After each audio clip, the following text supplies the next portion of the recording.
Hello बच्चों, प्यारे बच्चों, कैसे हो आप सब। आज मैं आपके लिए फिर एक कहानी लेकर के आई हूँ। आज मैं आपको सुनाऊंगी तेनालीरामा की कहानी, जो कि बहुत प्यारी कहानी है। इसका शीर्षक है अद्भुत कपड़ा। तो चलिए हम शुरू करते हैं तेनालीरामा की कहानी। तो एक समय की बात है, एक राजा थे जो दरबार लगा कर बैठे थे। उसी समय दरबार में एक सुंदर महिला एक बक्सा लेकर आई। उस बक्से में एक मखमली साड़ी थी, जिसे निकालकर वह दरबार में राजा और सभी दरबारियों को दिखाने लगी। साड़ी इतनी सुंदर थी कि जो भी उसे देखता वह हैरान रह जाता। महिला ने राजा से कहा, वह एक ऐसी सुंदर साड़ी बनाती है। उसके पास कुछ कारीगर हैं जो कि अपनी गुप्त कलाओं से इस साड़ी की बुनाई करते हैं। उसने राजा से निवेदन किया, अगर राजा उसे कुछ धन दे तो वह उनके लिए भी एक साड़ी बनवा देगी। राजा ने उस महिला की बात मान ली और उसे धन दे दिया। महिला ने साड़ी तैयार करने के लिए 1 साल का समय मांगा। इसके बाद वह महिला साड़ी बुनने वाले कारीगरों के साथ राजा के महल में रहने लगी और साड़ी की बुनाई करने लगी। इस दौरान महिला व कारीगर के खाने पीने के लेकर तमाम खर्चे राजमहल उठाता था। इसी तरह 1 साल का समय निकल गया। फिर राजा ने अपने मंत्रियों को उस साड़ी को देखने के लिए उस महिला के पास भेजा। जब मंत्री कारीगर के पास गए तो वह देखकर हैरान रह गए। वहाँ 2 कारीगर बिना किसी धागे या कपड़े के कुछ बुन रहे थे।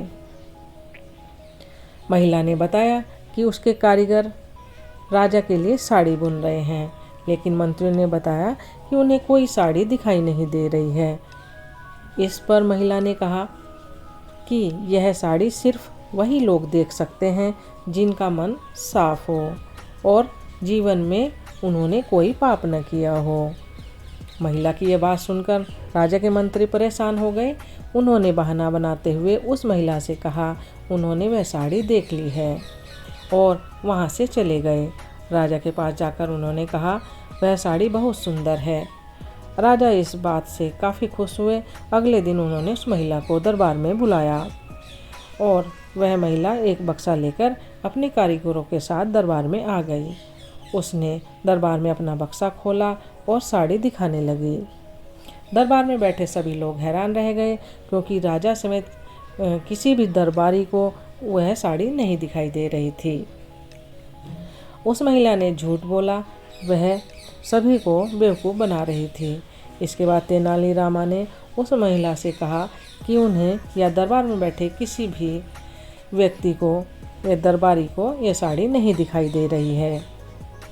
तेनालीरामा की यह बात सुनकर महिला ने कहा, यह साड़ी सिर्फ उसी को दिखाई देगी जिनका मन साफ होगा और जिन्होंने कोई पाप न किया हो।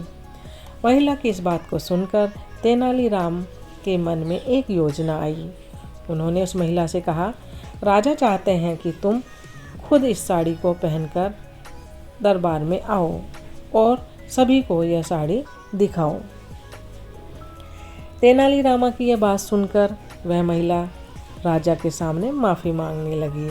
उसने राजा को सब सच सच बता दिया कि उसने कोई साड़ी नहीं बनाई है, वह सबको मूर्ख बना रही है। महिला की बात सुनकर राजा को बहुत गुस्सा आया। उन्होंने उसे जेल में डालने को कहा और सज़ा सुना दी। लेकिन जब उस महिला ने बहुत विनती की तो उन्होंने उसे छोड़ दिया और माफ़ करके उसे जाने दिया। साथ ही राजा तेनाली की चतुराई की तारीफ की। बच्चों, यही हमारी कहानी ख़त्म हुई। इस कहानी से हमें क्या सीख मिलती है? इस कहानी से हमें सीख मिलती है कि अधिक दिनों तक कोई भी झूठ या धोखा छिपाया नहीं जा सकता। एक ना एक दिन सच्चाई सामने आ जाती है, इसलिए कभी भी किसी को धोखा न दें और ना झूठ बोलें। अगर बच्चों आपको मेरी कहानी पसंद आई तो ज़्यादा से ज़्यादा लाइक करें, ज़्यादा से ज़्यादा शेयर करें और सभी बच्चे इस चैनल को सब्सक्राइब करें। मेरी कहानी सुनने के लिए बहुत बहुत धन्यवाद।